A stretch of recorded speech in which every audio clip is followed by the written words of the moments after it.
Welcome to episode 14 of the Fire Safety Matters podcast, where we bring you the latest news, views and opinion from across the UK's dedicated fire industry. My name's Brian Sims and I'm the editor of Fire Safety Matters magazine. We're delighted that this podcast is sponsored by the Fire Safety event, which runs at the NEC in Birmingham on the 27th, 28th and 29th of April 2021. To register for the show, visit www.firesafetyevent.com. As always, I'm joined on the Fire Safety Matters podcast by my colleague Mark Sennett, the CEO at Western Business Media. Good morning, Mark. How are you doing? Yeah, I'm great, thanks, Brian. How are you? Very well indeed, thanks, Mark. Just starting work on the December edition of the magazine now.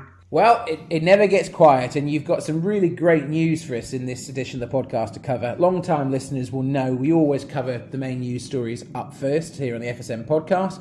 But if you can't wait a fortnight to get this podcast, you can see all the latest news on our website, which is www.fsmatters.com, and there's latest news, prosecutions and products and services available there. But it's also worth going, so you can sign up for free to receive 4 copies of the magazine a year for free, because we do 4 issues a year. Or you can go onto our webinars tab and listen to any of our webinars for free, and they're all CPD accredited. So you can also go there to sign up to our weekly e-newsletter, so you can get all the latest news stories sent straight to your inbox. So lots to go and see there and sign up for if you want to, and that's just www.fsmatters.com.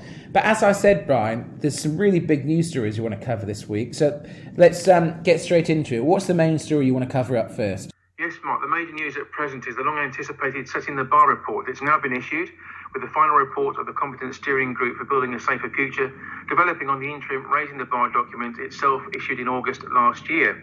The report is testament to the unified determination of myriad organisations to do everything they can to improve building safety and ensure that residents feel safe in the homes that they occupy. The proposed overarching system of competence set out in the report is made up of 4 key strands, Mark. These are as follows: a new competence committee that will sit within the building safety regulators ambit at the Health and Safety Executive, a national suite of competence standards including new sector-specific frameworks developed by 12 dedicated working groups, arrangements for independent assessment and reassessment against the competence standards themselves, and a mechanism to ensure that those assessing and certifying people against the standards have appropriate levels of oversight to do so. The Competence Steering Group is recommending that all individuals whose work on high-risk buildings is likely to materially affect safety outcomes or who work unsupervised on these buildings should meet the skills, knowledge, experience and behaviours set out in the competence frameworks developed by the industry itself. The Competence Steering Group has worked closely with the Ministry of Housing, Communities and Local Government. Some of the report's key recommendations have already been adopted, including the proposal for a committee on industry competence as set out in the draft Building Safety Bill itself. The building safety legislation will take time to be enacted and implemented, as will the suite of national standards, which will also need to be developed through due process. In its widest context, Mark, the industry simply cannot stand still and wait for these things to happen, though. It must continue the momentum towards implementing change without any delay. This belief resonates with Dame Judith Hackett's ongoing demand that the industry should not wait to be told what to do and must improve its working practices in anticipation of the forthcoming changes. For its part, BAFE is proud to have been involved in the steering group process that's realised the report itself. Chris Auger, BAFE's Director of Schemes, served as Secretary of Working Group 2, concentrating on installers, and alongside BAFE CEO Stephen Adams as Joint Secretary of Working Group 4, focused on fire risk assessors. BAFE strongly believes that UCAS-accredited third-party certification continues to be the best evidence of competency for organisations delivering a specific service in the fire safety sector. Working Group 2 has recommended that the industry should adopt a framework for all the installer sectors working on in-scope buildings that can be applied to other project types. This will consist of accredited third-party certification of companies and qualifications or other requirements for individuals. On that last note, Mark, the Setting the Bar report states, and I quote, "In further developing proposals for competence assessment, the Competency Steering Group has agreed a principles-based approach in determining the extent that third-party assessment of individuals should be required of persons working on high-risk buildings in the future. There is absolute agreement that everyone working on in-scope buildings must do so within a system of competence assessment and management to ensure they are competent to deliver safe outcomes." Competence Steering Group Chair Graham Watts, the CEO of the Construction Industry Council, has said, "There's no time to lose in casting aside the substandard practices that have shamed the industry. In this document, we've set a new bar, and we would urge all those working in life-critical disciplines to attain these high levels of competence. Only then can we rebuild the trust of those who occupy and live in the buildings we design, construct and manage." I don't think anyone would argue with that particular statement, Mark. No, I mean, this is massive news. I mean, we've known it's been coming, Brian. We've known that this report was going to come out ever since Dame Judith Hackett's independent review of fire safety. But it takes some effort to get it to this stage, Brian. Over 150 organisations involved in this. Now, one thing I had somebody from the sector say to me they were concerned about was they were concerned that many different people from the fire sector struggle to get one message that they can all adhere to and agree on, and it could potentially leave the fire sector behind in terms of helping set the own agenda in terms of competency and standards moving forwards. Well, that's not been the case here. Huge credit to Stephen Adams and Chris Auger at BAIF. They've particularly driven this. I think we've talked about this a lot, Brian. I completely agree with Stephen that you need third-party accreditation for people doing fire safety work. It's massively important. People that carry out fire safety work need to do it to a certain standard, need to prove their competence to make sure they're installing products and systems that are safe and fit for purpose. It's as simple and straightforward as that. You get it with Corgi in the past and now the Gas Safe Register. People are competent to carry out gas safety work, and if they're not and you haven't checked it, then they shouldn't be doing the work. Why is fire safety any different? And we have this conversation time and time again, Brian.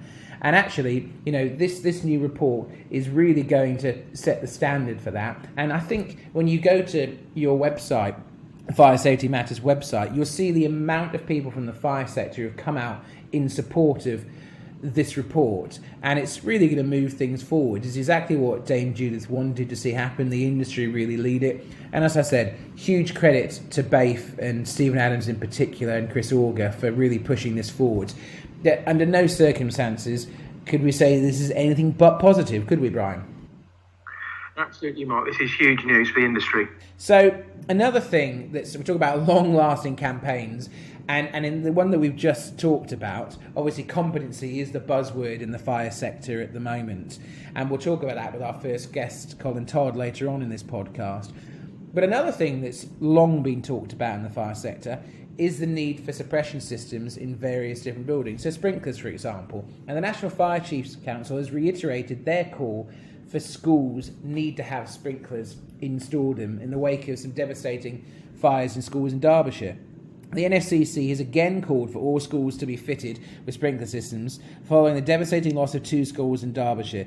The buildings serving St Mary's Primary School in Darley Abbey and at the Ravensdale Infant School in Mickleover didn't have sprinklers installed. Had sprinklers been in place, it's likely that the damage suffered in both locations could have been reduced quite substantially. So give a bit more background on both these incidents for those of you that are interested. On the 3rd of October at 5:24 a.m, firefighters were called to attend a fire at St Mary's Primary School in Derbyshire, which is around 1.5 miles from the city centre. Fire engines from Nottingham Road, Ascot Drive, Kingsway and Duffield, plus 2 engines from Alfreton attended the scene. Despite the best efforts of fire crews and attendants, the Catholic school was totally destroyed. A subsequent fire investigation into the incident has concluded that the most probable cause was, again, a deliberate ignition. Then, on the 5th of October, at 1:38 a.m, firefighters were called to attend the Ravensdale Infant School on Devonshire Drive in Mickleover. 12 fire engines and 2 aerial ladder platforms from across Derbyshire were in attendance at the height of the blaze. Fire crews worked swiftly and diligently to control the blaze, but sadly large parts of the building suffered extensive damage. Again, an investigation into the cause of the blaze has concluded that it was likely it was deliberately started. So the NFCC has been calling for sprinklers to be installed in schools for a number of years now. Every year there are around 1,500 fires in schools across the UK, which disrupts the education of approximately 90,000 students. The closure of a school also exerts substantial social and economic impact on local communities. According to figures released by the Association of British Insurers, ABI, the most expensive school fires cost somewhere in the region of £2.8 million to address. Over a 4-year period, an average of 24 large lost school fires have occurred every year, which totals £67.2 million to sort out. Shocking statistics here, Brian. It's massively expensive to protect any building or rebuild any building from a total loss. And unlike businesses, where often a total loss fire means the closure of businesses, there is a need for education for children. I think that's more prevalent than ever in the wake of the COVID lockdown, just how important that school education is.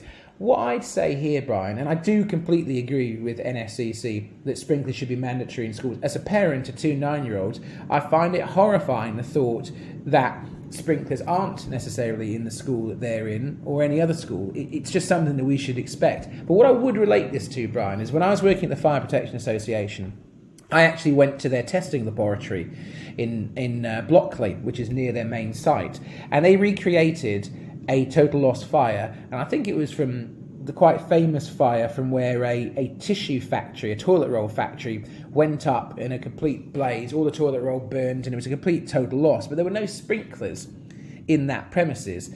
And this test, which was done for insurers, was to see what would have happened if a suppression system had been in place. So there I am in my PPE with a mask and everything, and I can fortunately say it's the only time I've been in a major fire, and unfortunately it was very well protected. It was a truly eye-opening experience. Within minutes, I couldn't see the hand in front of my face because of the smoke plumes that were going there. But then when the sprinkler system kicked in, it almost instantly put out the flames. And what we learned from the learnings that was, had a suppression system been in place, it wouldn't have been a total loss fire for the building. So let's relate that back to what we're just talking about, Brian. It's suggested in both of these cases that, of course, there would have been fire damage to these buildings if suppression systems had been in place, but a total loss, probably not. So not only would it be a massive cost saving, but it would also mean the school could be up and operational a lot sooner than that situation. So I completely support the NFCC's view on this, and it's something that I want to see come in as soon as possible. I don't know if you've got anything else you want to add to the story, Brian? Well, you mentioned statistics there, Mark. According to figures issued recently by the Association of British Insurers, the most expensive school fires cost somewhere in the region of £2.8 million to address. Over a 4-year period, in fact, an average of 24 large loss school fires have occurred every year, totalling £67.2 million in terms of remediation monies. Now, National Fire Chiefs Council Chair Roy Wiltshire has urged the government to ensure legislation in England is the same as it is in Scotland and Wales, where it's mandatory for sprinkler systems to be fitted in all new and refurbished school buildings. Wiltshire has commented, and I quote, "England is lagging behind Scotland and Wales when it comes to introducing legislation to fit sprinklers in school buildings. The NFCC believes that all new schools, and indeed those undergoing refurbishment, should have automatic fire suppression systems fitted into them." In last year's response to the technical review of Building Bulletin 100, Design for Fire Safety in Schools, the NFCC duly highlighted the fact that the percentage figure of new build schools being fitted with sprinklers may have fallen from 70% down to as low as 15%, Mark. Roy Wiltshire has continued, "We have a responsibility to ensure buildings are safer, and sprinklers in schools is clearly a move in the right direction. Children across the UK have had their education severely disrupted this year due to the pandemic. A fire in a school will only make this worse, placing additional pressures on the education service and parents alike." Further, Wiltshire, who appeared as a guest on episode 9 of the Fire Safety Matters podcast, also pointed out that schools are important community assets which need to be protected. He's emphasised the importance of ensuring fire safety remains a key priority during the pandemic and to make it part of COVID-19 secure planning, along with revisited escape routes and fire drills. From my own perspective, Mark, I can't quite believe we have a situation where sprinklers are not being mandated. No, as you know, I completely agree with you, Brian. It's something that I think people listening to this outside of the fire sector would be genuinely shocked by that information. I think they just assume that sprinklers are in schools, and you would hope that England would follow the lead of the other home nations on this. So anyway, Brian, moving on, who have you got for our first guest this week? Our first guest on episode 14 of the Fire Safety Matters podcast is a hugely popular figure in the fire safety community. Colin Todd is Managing Director of C.S. Todd Associates, the independent consulting practice specialising in fire safety, fire protection and fire engineering projects. Colin founded the Farnham-based business back in 1982. His day-to-day responsibilities include the overall running of the practice, technical support to the consultancy team, ensuring the ongoing competency of that team, quality assurance of client deliverables, and also client liaison. Colin is an MBE and graduated from the University of Edinburgh in 1974 with a bachelor's degree in physics. He then worked for both Unilever and the Fire Officers Committee before becoming a specialist technical advisor at Bowring Risk Management. Late last week I interviewed Colin to find out the latest progressions in terms of standards and guidance affecting the fire safety sector, but first he focuses on exactly how changes are directly impacting consultants.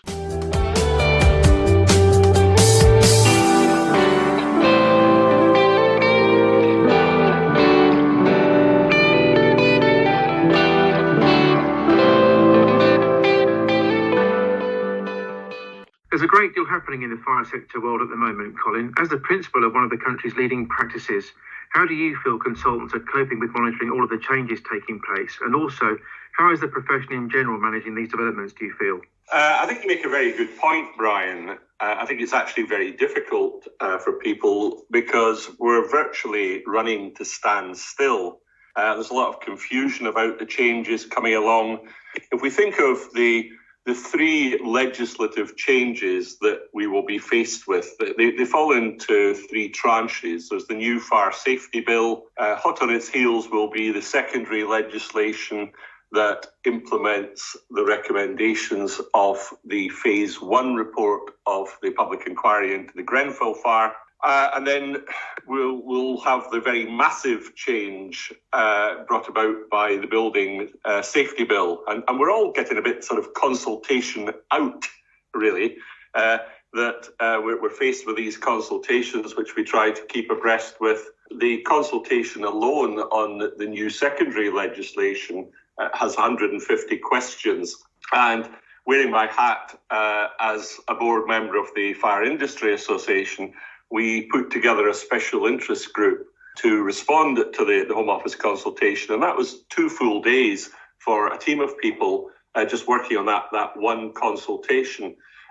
But within my own practice, part of my role is to keep the other consultants up to date. So that's bad enough. But I'm very sympathetic, really, for small practices and one-man companies, because there's a lot of work out there at the moment. They're all under pressure, but they're all having to, as I said, run to stand still to keep up with the changes in the legislation. And it almost gives a new meaning to the term CPD. And that's where online sources such as your own is really very helpful to the profession by keeping people up to date with short overviews by experts. Again, wearing my FIA hat, we put on CPD sessions for fire risk assessors, specifically targeting fire risk assessors, because much as we are all sympathetic to the difficulties of keeping up to date, wearing yet another hat as chairman of the Institution of Fire Engineers panel that registers fire risk assessors as competent, we are very insistent on the extent to which people should be carrying out CPD. So interesting times, a bit worrying that it's all happening a little bit too quickly, and it's all a bit like marriage, the changes in legislation. You do it too quickly and you repent at leisure, and you don't always see the unintended consequences. But we are where we are, and the profession will ultimately cope with it. But it's hard work at the moment. Now, keeping abreast of changes in the fire sector is, of course, part of competence, Colin, which is a subject that everyone's talking about in the wake of publication of the draft fire safety bill, for example. On that note, there are some important changes happening soon in terms of the IFE's registration of competent fire risk assessors. Can you tell us about that detail, please, Colin? Yeah, sure. This emanates really from the work of Working Group 4, one of the industry response group working groups, the role of which is to respond to the Hackett raising the bar report. And it's become clear that it's fine to have registers, but there is a need really for independent verification of the validity of these registers and the work that they carry out in their registration activities. And from an IFE perspective, I suppose we had 2 options. One would be that our registration should be third-party accredited by UCAS, or we could go down the route of alignment with the Engineering Council, because the IFE is, of course, a licensed body and a licensed engineering institution, licensed by the Engineering Council. And it's that latter route that we're going down. And what the IFE register will become is what is known as a contextualized register. What that means, the bottom line is this, that those who are registered by the IFE, and we've got 250 such people at the moment, will ultimately have to also be registered, not just as fire risk assessors, but as qualified engineers, registered by the IFE at one of the 3 levels at which we're licensed to register engineers. EngTech, iEng or CEng. And we believe that the bulk of people on our register should have not too much difficulty in registering as engineering technicians, and that's our ultimate goal. We're starting to move down that road.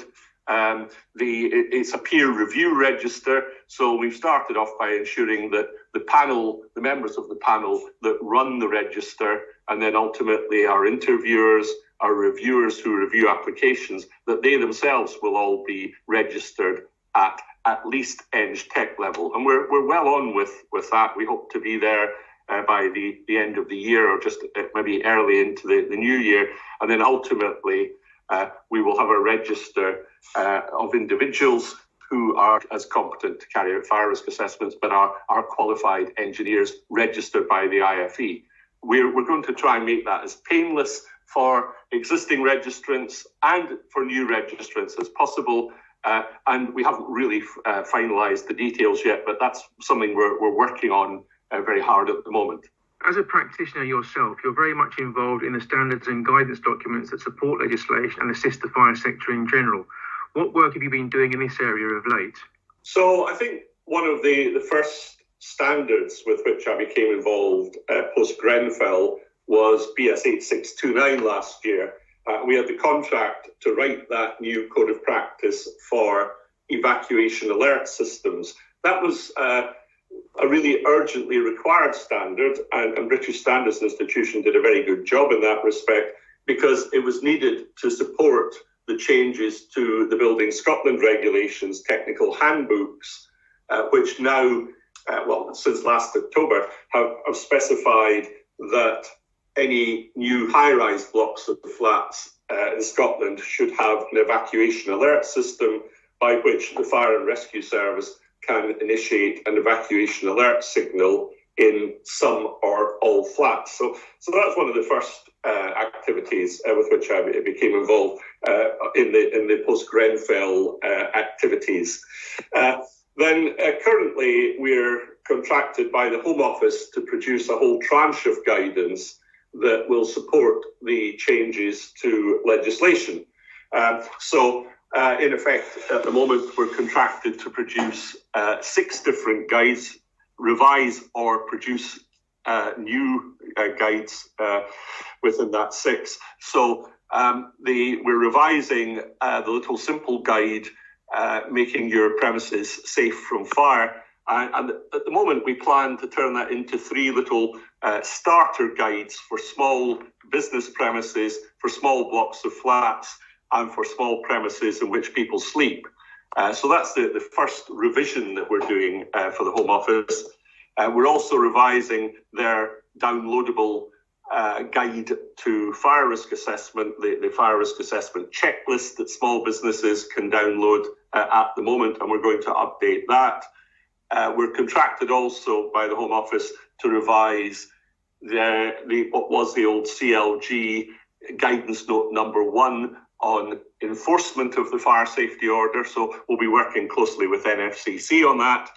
And the big job we have to do is to revise the purpose-built flats guide, which is currently hosted by the Local Government Association, but will be taken on by the Home Office, and we're revising that for them. So that's 4 major revisions.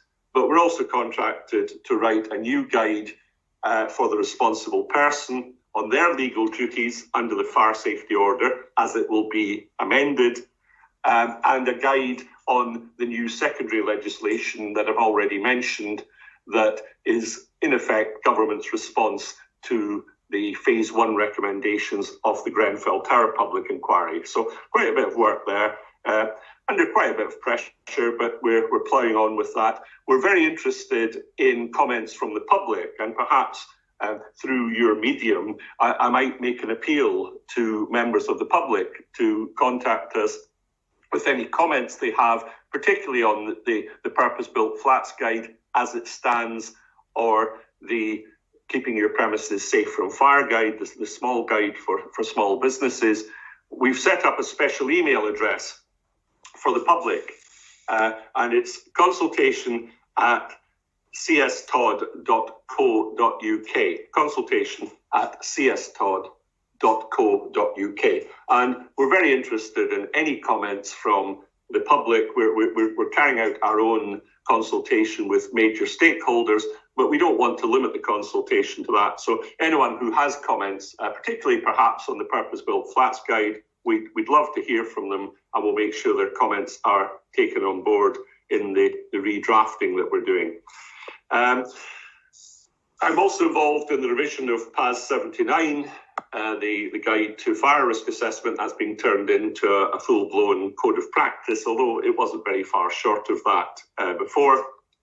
This was in response to a request from the housing sector, who not long after Grenfell said, look, could you not give us a template specific to housing and of course, particularly blocks of flats that we could use to make sure that we're driven to carry out a suitable and sufficient fire risk assessment for blocks of flats. And we said, well, we can do better than giving you a template. Why don't we revise PAS 79? And that project kicked off at the beginning of the year. I'm very pleased to say that all through the COVID crisis, it has remained entirely on target. And come December, what will happen is that the existing PAS 79 2012 will become PAS 79 Part 1, which deals with non-housing premises, and PAS 79 Part 2, which it will be specific to housing and give guidance to people on carrying out a fire risk assessment for housing premises and give them a template that they can actually work by. So that's really quite important for the fire risk assessment community.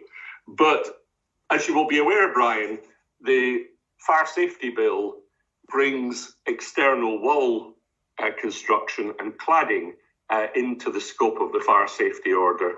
And it will be necessary for RPs to ensure that risk assessments encompass external wall construction. Now, the sector, I think, is universally ad idem that the typical fire risk assessor does not have the competence to examine complex external wall construction and cladding. It's effectively a new discipline that's being created by the changes in legislation. And there are all sorts of problems with that. Who's going to do it? Who's competent to do it? How do they actually do it? Can they get professional indemnity insurance to do it? Because that's another issue. And in response to that, government have funded BSI to produce a new publicly available specification. This will be PAS 9980. And we're contracted by BSI to write that PAS, but as it's government funded, it will be a free download when it's ultimately produced, probably around about the summer next year. Again, we're working very hard on that at the moment. We're not just doing it on our own as a practice, we're working with some other leading practices as a small little consortium. That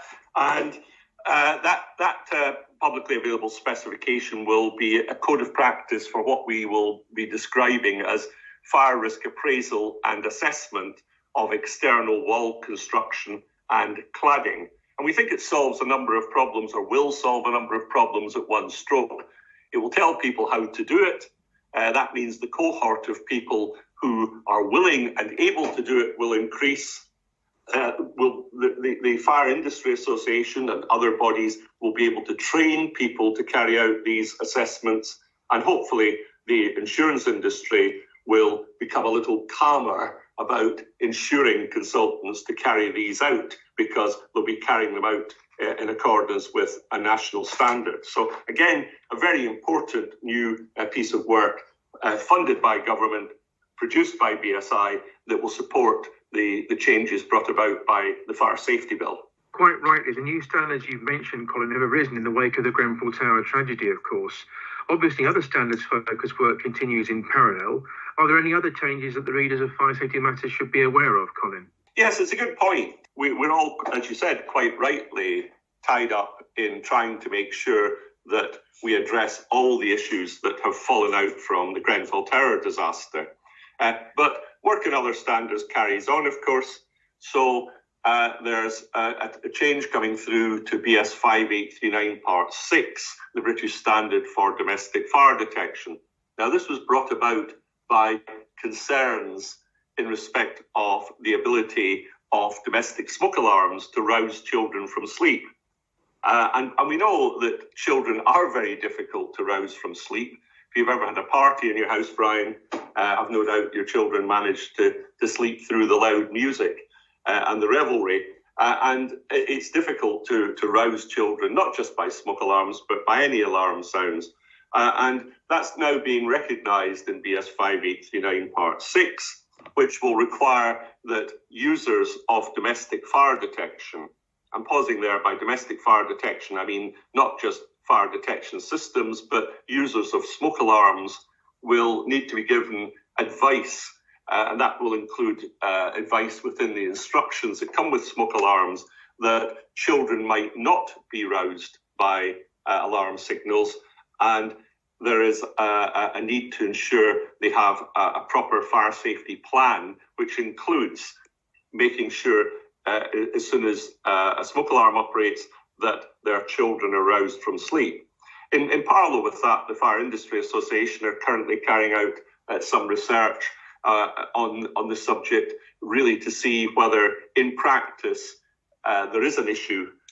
It's the very happy statistic is that it's actually quite rare for children to die in fire. The 2018-19 statistics show that fire deaths per million population generally were 4.5 per million, but in the under 16 age group it was 0.8 deaths per million. So we don't think there is a major problem in practice, but certainly it's something that we do feel needs further investigation, and as I say, the FIA are working on that. And we've also got some changes coming through to BS 7273 Part 4. This was an amendment that I promoted because I became concerned about the number of cases that came to my attention of those living with dementia, particularly in care homes, going through fire doors, perhaps secured only by a panic bar, and then ultimately falling to their death. And it wasn't just one or two incidents. There have been a number of cases of dementia sufferers passing through fire doors and ending up injured seriously or being killed. And so BS 7273 Part 4 is going to draw to the reader's attention the legitimacy of using electronic locking on fire doors in care homes, particularly those catering for people who are living with dementia. And we've produced some new guidance in relation to the safeguards that should be incorporated, which might include, for example, different sighting of the traditional green break glass unit so that it's put up a bit higher and not in the immediate sight of someone living with dementia who simply comes to the door and will not necessarily look up. But the green break glass will not be at the normal mounting height and make it less likely that dementia sufferers will come to harm from that. So again, small but quite important, Brian. And lastly, Colin, I know that you've been particularly busy this year during the lockdown period. As part of your work, you've been revising some of the industry-focused books that you actually currently author. How is that process coming along? Yeah, so lockdown and my own personal shielding presented something of an opportunity, you might say.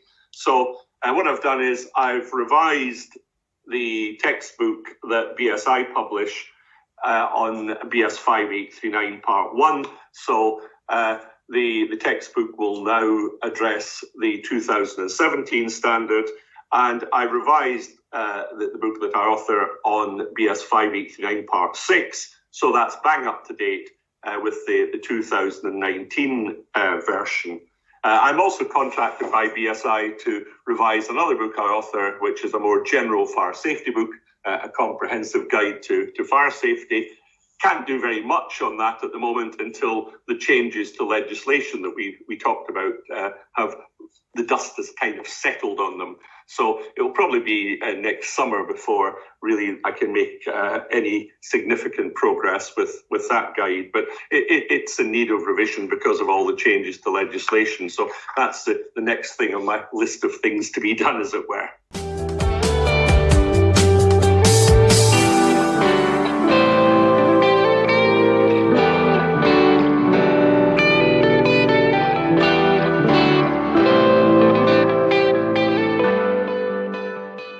Returning to the news now, and the National Security Inspectorate has become the first certification body to be awarded accreditation by the United Kingdom Accreditation Service for the Evacuation Alert System scheme incorporating the requirements of BAIF's all-new SP207 scheme. BAIF has developed the new scheme in response to a recommendation from the Grenfell Tower Phase 1 inquiry report, whereby new or existing blocks of flats with one or more stories over 18 metres above ground level should be provided with evacuation alert systems. Such systems, activated solely by the Fire and Rescue Services, initiate evacuation alert signals in the event of a fire or other emergency. They save time in alerting occupants to evacuate and also enable the most critical areas for evacuation to be prioritised. BAIF Scheme SP207 calls upon BS 8629, the Code of Practice for the Design, Installation, Commissioning and Maintenance of Evacuation Alert Systems for use by Fire and Rescue Services in buildings containing flats, which itself was published on the 30th of November last year. Given that SP207 is modular in nature, Mark, companies can gain certification from the NSI for one or more services they provide, i.e. design, installation, commissioning and or maintenance. Professional fire safety providers wishing to gain certification through the NSI have two approval options. One is gold, the other is silver, with gold available to those companies operating a quality management system in accordance with BSEN ISO 9001. Similar to an MOT, NSI-approved companies will issue an NSI-based certificate of competence for newly installed systems and on completion of scheduled maintenance visits every 6 months, as evidence to enforcing authorities and insurers alike that systems are adequately installed and maintained. The NSI CEO Richard Jenkins has commented on this matter, Mark. He said, "We're proud to be the first certification body to gain accreditation from UCAS for the new Evacuation Alert System scheme, having been involved throughout the scheme's inception and development. This accreditation demonstrates that the NSI's capability has been independently recognised by UCAS." BAIF CEO Stephen Adams has responded by stating, "In the Ministry of Housing, Communities and Local Government document published in May regarding fire safety measures in new high-rise blocks of flats, it was revealed that 92% of respondents believe approved document B should include a requirement for an evacuation alert system. With this level of demand, BAIF is confident that it has developed a quality scheme in SP207 to display evidence of competency for providing evacuation alert system works." The ongoing message BAIF continues to stress here, Mark, is that fire safety is all about life safety. Put simply, the sooner people are made aware of an emergency and alerted to evacuate, using quality and well-maintained systems to do so, then so much the better. Now, the readers of Fire Safety Matters will be interested to learn that our recent webinar on evacuation alert systems, featuring input from Advanced and also the London Fire Brigade, is featured in great detail within the October edition of the magazine. Yeah, I mean, I think you touched on something I want to say straight away. We did do a webinar. In fact, it was our best attended webinar ever. We had 2,500 people sign up for it, Brian. And as you said, we did it with Amanda Hope from Advanced, also Steve Norman, who's the Deputy Assistant Commissioner for London Fire Brigade.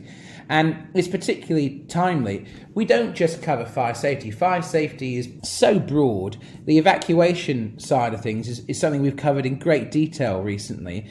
And yes, obviously, that new Code of Practice, BS 8629, did come out in November. So this is particularly timely. And obviously, evacuation has become one of the key agenda topics in the fire sector in the wake of the Grenfell Tower tragedy. I mean, I could sit here all day and talk about buildings having a single staircase have bigger issues in terms of evacuation, because Grenfell, I believe, was one of those premises. But evacuation in general can take multiple different approaches to getting people out safely. And we actually did another webinar, Brian, as you'll know. We did how dynamic signage can make any building safer. So that was a presentation and discussion around the impacts of the latest available dynamic signage and how it increases the safety factor and reduces total evacuation time. And that was based on a case study undertaken by FSEG from the University of Greenwich. Really, really good webinar presentation delivered by Alan Ward of EvacLight. Now, if you guys would like to listen to that, either of those webinars, either the one that we did with Advance and London Fire Brigade on BS 8629, or the dynamic signage one, all you need to do is go to our website, which is www.fsmatters.com. It's completely free to register to attend these. You get CPD certificate if you listen to it on demand as well. And all you need to do once you've gone to our website, fsmatters.com, is click on the webinars tab in the top navigation. So definitely well worth listening to, because it's something that we've covered in quite some depth recently over recent months, and it's something that, with the new code of practice in place, is going to continue to be a focus. So, yeah, good news all round, what you shared there. And now I want to shift gears into our final news story of the day, and this certainly isn't good news. Now, we cover prosecutions a lot on our website. We don't always cover them here on the FSM podcast, but this is one I felt we just had to cover because it's as big a fine as I can remember. So, a Cardiff care home operator has been fined £400,000 plus due to fire breaches that put residents at serious risk. Care home directors have pleaded guilty to significant breaches of fire safety regulations at a residential property in South Wales, which could have potentially led to a large-scale tragedy. Farrington Care Homes Limited, who run multiple facilities across the UK, among them the Hillcroft Residential Care Home, located in Cardiff, was sentenced on the 10th of September 2020 at Cardiff Magistrates Court. Following multiple inspections dating back to 2011, that were conducted by South Wales Fire and Rescue Service, the Hillcroft Residential Care Home, which plays host to 25 bedrooms, was found to be in breach of a number of fire safety regulations within the ambit of the Regulatory Reform Fire Safety Order 2005, which itself is in place to reduce the risk of deaths or serious injuries in the event of a fire. Over a number of years, extensions were granted to the Farrington Care Home Limited to rectify the failings, but the requirements to comply with the fire safety order were not met, which then resulted in this prosecution. The offences related to fire safety arrangements including building structure fire protection to prevent the spread of fire and smoke, inadequate fire risk assessment, insufficient smoke alarms, inaccessible blocked fire escape routes, deficient emergency lighting, failure to conduct appropriate evacuation drills, lack of maintenance on critical escape routes, and substandard fire safety management. Despite multiple enforcement notices having been issued by South Wales Fire and Rescue Service, Farrington Care Homes Limited failed to undertake appropriate measures to comply with these notices. An enforcement notice is only served when the most severe fire safety failings are identified. Such notices must be complied with, and any failure to do so can and often does result in prosecution. So as I said, this is not good news in any way, shape or form, but I actually thought it was worth bringing this up for the simple reason I've long talked about this publicly and with Warren Spencer, who is obviously our resident fire safety expert, about the issues that our current levels of fines in the fire sector actually a true deterrent from people flouting fire safety regulations like the fire safety order. If you look at the Health and Safety Executive, which is obviously the regulator and enforcement agency for health and safety, you see hundreds of thousands of pounds worth of fines, or £1 million fines, multi-million pound fines. You just don't see that in the fire sector. They're often quite small fines, and I've often discussed with Warren about whether the levels of fine are truly high enough to act as a deterrent to scare people into needing to comply with fire safety laws. And this particular case is as big a fine as I can remember, really, £400,000 plus. This is the kind of fine which I would say would act as a true deterrent. And it's good to see a serious levy put upon people who have clearly persistently flouted fire safety regulations after multiple inspections and breached enforcement notices. So this is a terrible story, but the positive in my mind to it is the fact that it's a decent levy of a fine that's being imposed. So Brian, I think you've got something you'd like to add to this. Yes, indeed, Mark. Despite multiple enforcement notices having been issued by the South Wales Fire and Rescue Service, Farrington Care Homes Limited failed to undertake appropriate measures to comply with those notices. An enforcement notice is only served when the most severe fire safety failings are identified. Such notices must be complied with. Any failure to do so can result in prosecution. In summing up on this case, Presiding District Judge Soman Khan said, "This is firmly in the category of high culpability. These are the most vulnerable members of our society. Each of them was put at risk. There was also a risk of a large-scale tragedy here. These are very serious offences. It's very difficult to imagine a more vulnerable class of individual. Two of the offences, in fact, were committed while the company was being investigated." Judge Khan has ordered Farrington Care Homes Limited to pay the total sum of £432,944 within a time frame of 12 months. That figure includes surcharge and prosecution costs. Owen Jane, Head of Business Fire Safety at the South Wales Fire and Rescue Service, has explained the decision to prosecute businesses is never taken lightly. In this case, there was a serious risk to vulnerable residents, and that risk was attributed directly to the repeated failure to comply with enforcement notices. In conclusion, Jane observed, "We are pleased that the presiding judge recognised the risks. The severity of the sentence reflects the seriousness with which the court views breaches of the fire safety regulations." So there's a very clear warning to all landlords here, Mark. They ignore enforcement notices at their peril. Yeah, absolutely. And this is a perfect segue now into our next segment. It's a recurring segment, which is obviously with Warren Spencer. Warren, as many of you know, has prosecuted more cases than anybody else under the fire safety order. And before I introduce Warren, actually, I think those of you that listened to the last episode of the Fire Safety Matters podcast will know about a joint venture that we're doing with Warren. We're actually putting on a half-a-day digital conference with Warren, and that is focusing around the fire safety bill. It actually takes place on the 3rd of December. And it's not just Warren, but it's also Joseph Hart, who is the leading barrister under the fire safety order. No one has prosecuted more cases as a barrister than Joseph. And James Aird from Blackhurst Budd Solicitors. This is a half-day conference starting from 10 a.m. It's 3 hours in length. Every one of you that attends will get CPD for 3 hours for attending, so nobody else can offer you that from a virtual conference. And as I said, it will cover so much. It will discuss how the fire safety bills and also the building safety bills will affect the fire safety order. And this is really relevant to all of you because this is the first major updates to fire safety legislation that you need to comply with for many, many years.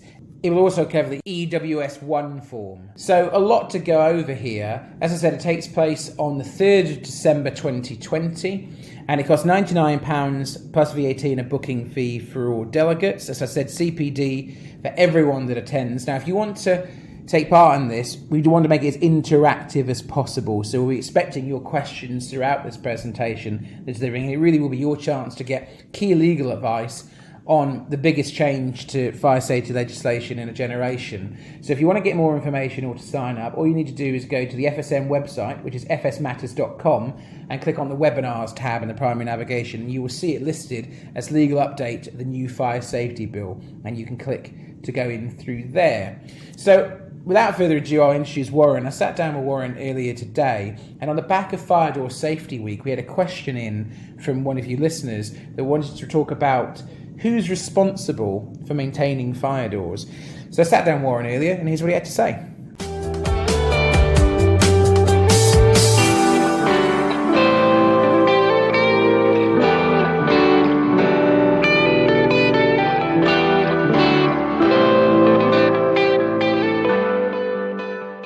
Morning, Warren. How are you? I'm good, thank you, Mark. How are you? Yeah, all good, all good. So obviously in this segment of the podcast, we try and get questions in from our listeners to pose to you. So we had a question coming in about fire doors this week, Warren. As you probably know, it's Fire Door Safety Week a couple of weeks ago, so this is quite pertinent. So the question that came in asked about who's responsible for maintaining fire doors, ensuring they're, fully functional in leased premises. Is it the renter of the premises or is it the building owner? So this is a common question, and I hate to revert back to what contracts say, but they always hold the answer. And if they're silent, which is usually the case, very often flat doors lead on to the main escape route, and therefore they're a kind of shared responsibility.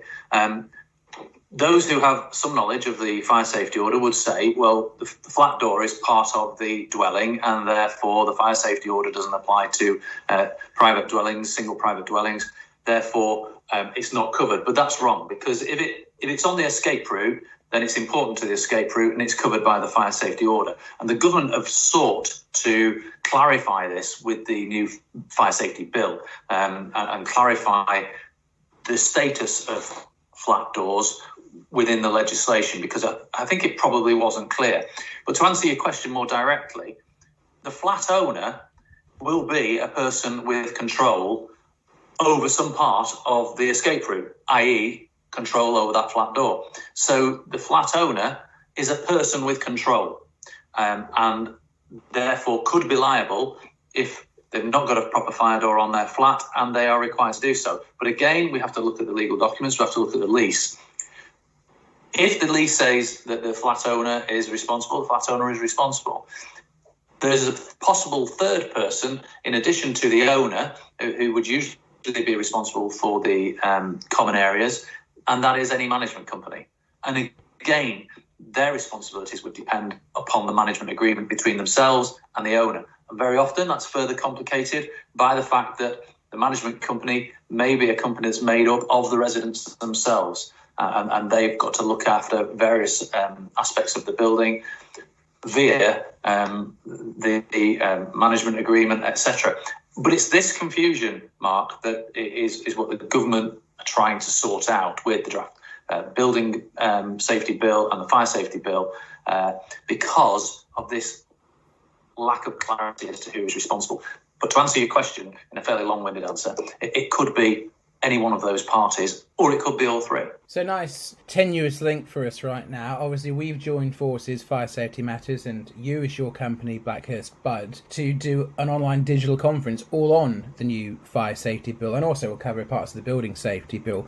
Can you tell us more about this, Warren? I know it takes place on the 3rd of December 2020. So can you tell us more about who's involved and what it will cover? Yes, well, I will talk about my understanding of the new fire safety bill.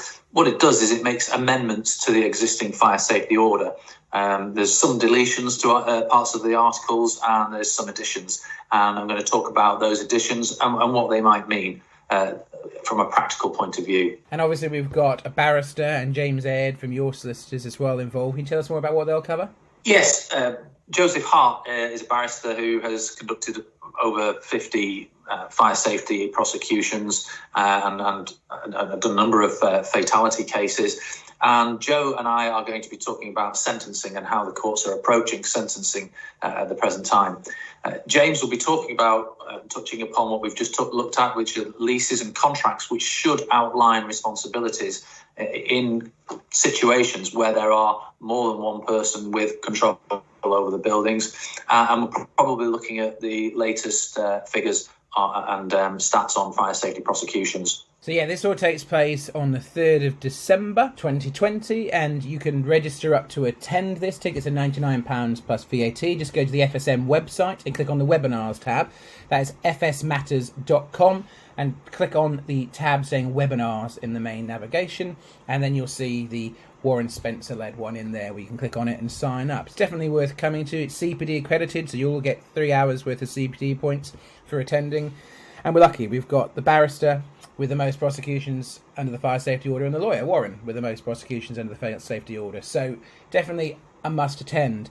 So if anybody wants to get in touch with you, Warren, if they've got any legal questions or need some advice, how can they get in touch with you or Blackhurst Budd? Well, there's the Fire Safety Law website, www.firesafetylaw.co.uk. I'm on Twitter as @FireSafetyLaw, and I'm on LinkedIn as well. We've got the Blackhurst Budd website, which has got all of my firm's details as well.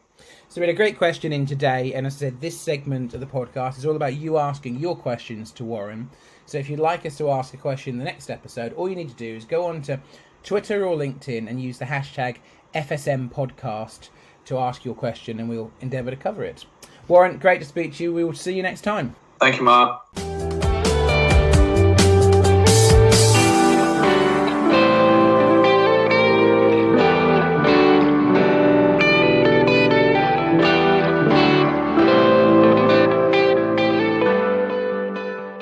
Our final guest on this edition of the podcast is Mark Whiteley, the UK and Ireland sales manager for asecos Limited. The business is firmly focused on hazardous materials storage and handling. It's also recognised as a leader in the field when it comes to the manufacture of EN 14470 compliant and type-tested safety storage cabinets. Mark has been with the business for 7 years now, having previously worked at Thermo Fisher Scientific on the sales of PPE and safety-related products. Raising awareness on legislation and guidelines is a key element of the storage equation, including the provision of training to staff, specifiers and design teams, establishing multiple ranges of solutions to satisfy health and safety requirements, and also looking after insurers' expectations. During the podcast, Mark focuses his attentions on the dangerous substances and explosive atmospheres regulations and outlines their importance in terms of today's fire safety projects.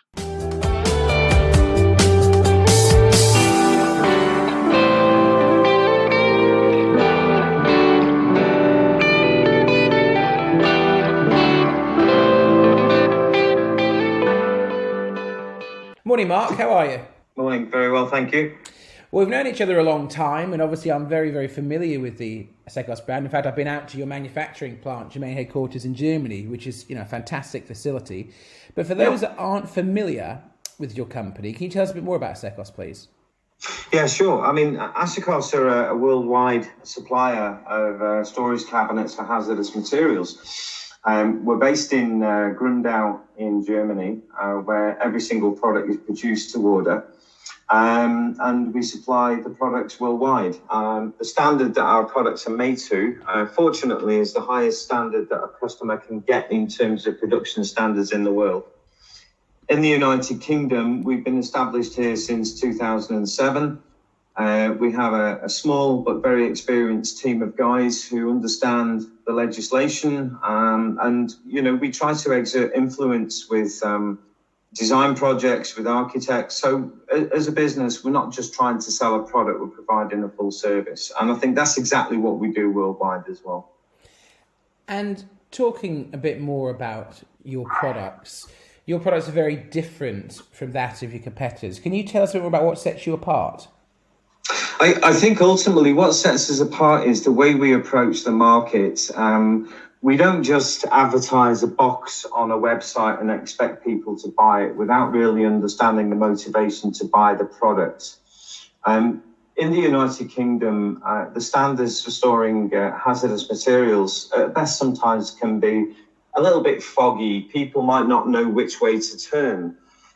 So asecos have invested an awful lot of time and effort in providing the training for their teams in the UK to understand the motivation for a particular client to buy a product. And that's so important because our products aren't cheap.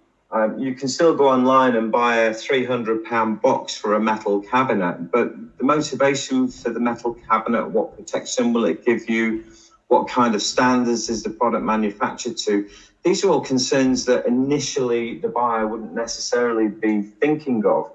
But because of the levels of service that asecos provide, site surveys, training for all the users, understanding chemicals, trying to steer you down a particular path and training your staff to increase the awareness, buying a product through asecos is an experience. So we don't believe we don't really believe fundamentally that somebody should just buy something off a website without making a valued and calculated decision. So on that front, can you tell us a bit more about who your clients are? What kind of clients buy the asecos products? Normally, in the United Kingdom, since we've been here since 2007, we have a very varied client base from royal residences through to government premises, through to military. We have a very, very strong presence in academia, as you can appreciate, because of the numbers of hazardous materials students are regularly exposed to in a university.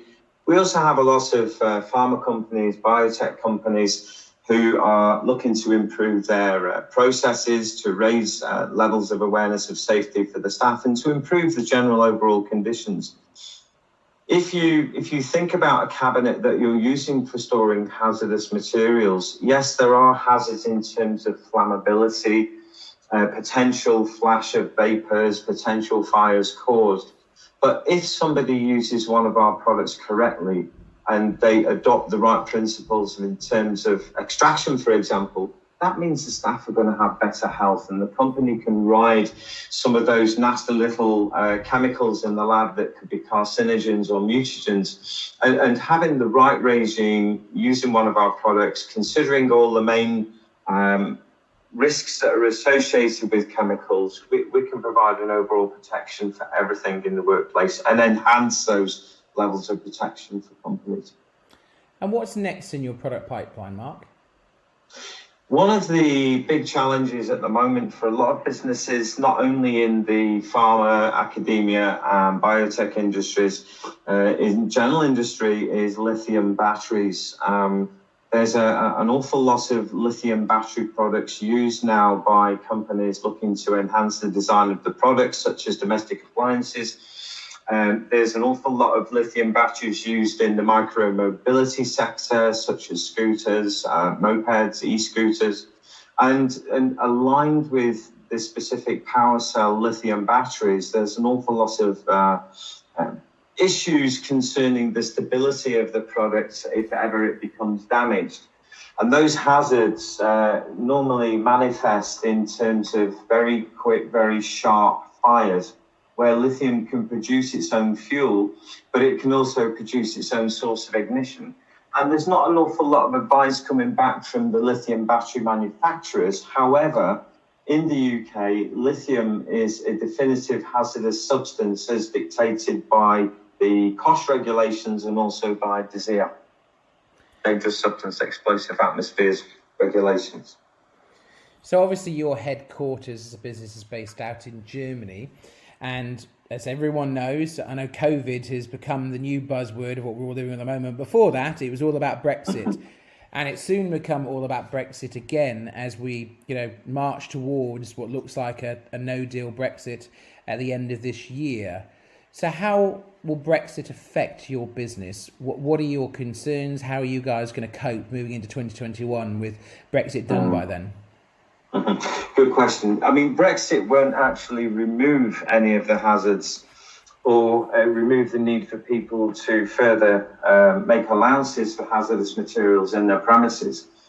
Asecos as a business has done an awful lot of homework into their products and moving them into the United Kingdom marketplace.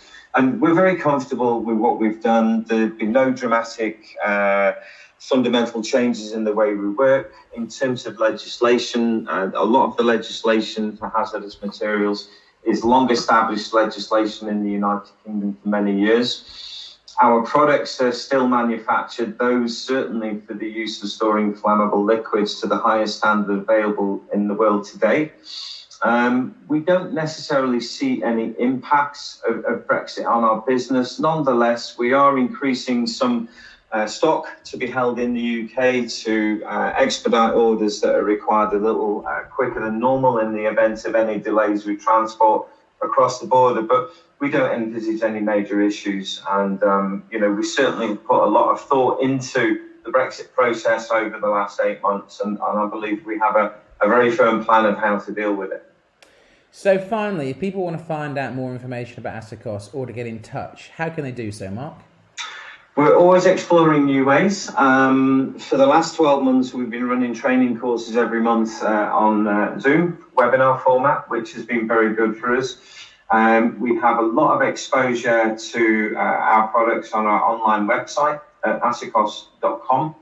On there, people can find the contact names of myself and my colleague Les Day, who are both based in the UK. And also, one thing about the Asecos website, it has so much resource.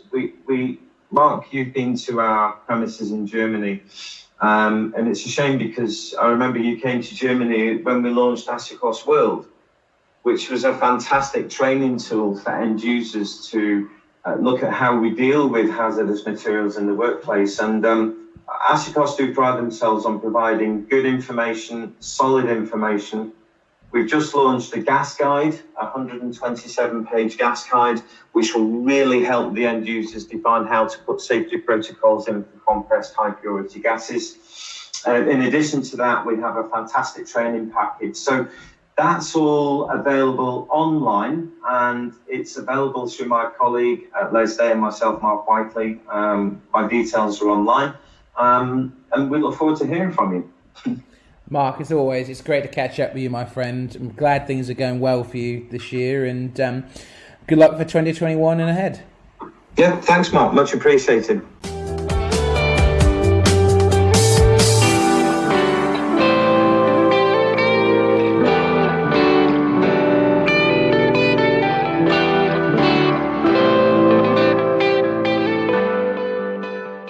Brings us to the end of this latest edition of the Fire Safety Matters podcast. Many thanks indeed to Colin Todd from C.S. Todd Associates, Warren Spencer of Blackhurst Budd Solicitors, and also Mark Whiteley of asecos for their valued contributions. You can read more on the issues raised here and others by visiting the Fire Safety Matters website at www.fsmatters.com. We do hope you've enjoyed the content and found it useful. On that note, please do contact us if there are any particular themes or issues you would like us to explore on upcoming broadcasts. You can do so on Twitter by using the hashtag FSMPodcast. Do make sure you follow us on Twitter at FSMatters_MAG. As a reminder, the Fire Safety Matters podcast is live to view every fortnight on Wednesdays. Please do like and share the content and spread the word among your industry colleagues. You can listen to the Fire Safety Matters podcast for free on iTunes, Spotify, YouTube or Podbean. All you need to do is enter the term Fire Safety Matters into your chosen platform search box. We'll see you next time.